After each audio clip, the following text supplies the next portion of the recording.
Welcome back to 3 Zen. I want to take pause here for a moment and give you a little bit more background on my love of stories. When I first got sober in July 1994, I came into sobriety. I came out of the fog going, what the hell happened? And I began reading quite a bit. And one of the things I found to read was this book called The Spirituality of Imperfection. And it's a fascinating book if you're into things like this.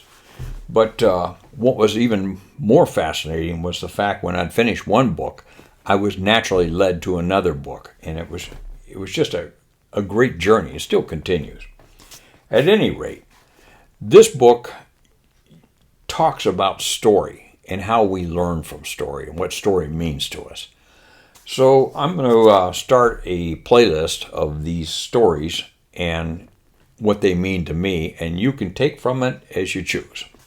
So the first story I have for you is as follows. When the founder of Hasidic Judaism, the great Rabbi Israel Shem Tov, saw misfortune threatening the Jews, it was his custom to go into a certain part of the forest to meditate.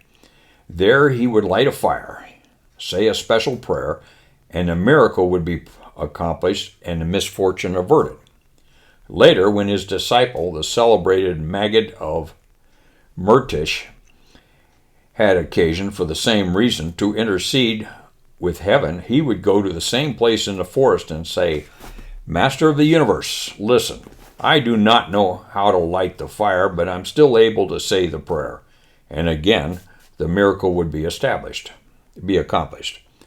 Still later, Rabbi Moshe, I just butcher these names, but bear with me, Leib of Sazov, in order to save his people once more, would go into the forest and say, I do not know how to light the fire, I do not know the prayer, but I know the place, and this must be sufficient.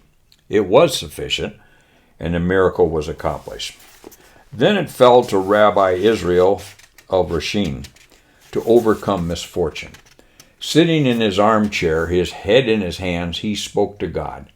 I'm unable to light the fire. I do not know the prayer, and I can't even find a place in the forest.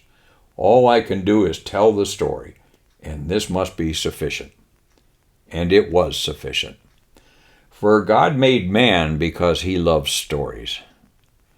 And I hope through this channel you love some of the stories as much as I love telling them. Now I want to finish this with a little excerpt here in the front of the book. And then you'll understand why I chose to do this today and how I tie this together.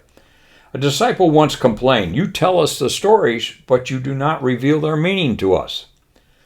Said the master, How would you like it if someone offered you fruit and chewed it up before giving it to you? No one can find your meaning for you, not even the master. So I offer, take the stories that I have to share with you in the spirit that they're offered. I hope you enjoy them. I hope sometimes you get a little bit of a chuckle. And I hope you walk away feeling as good about hearing them as I do about telling them. Thanks for stopping by, and it is good to see you today. See ya.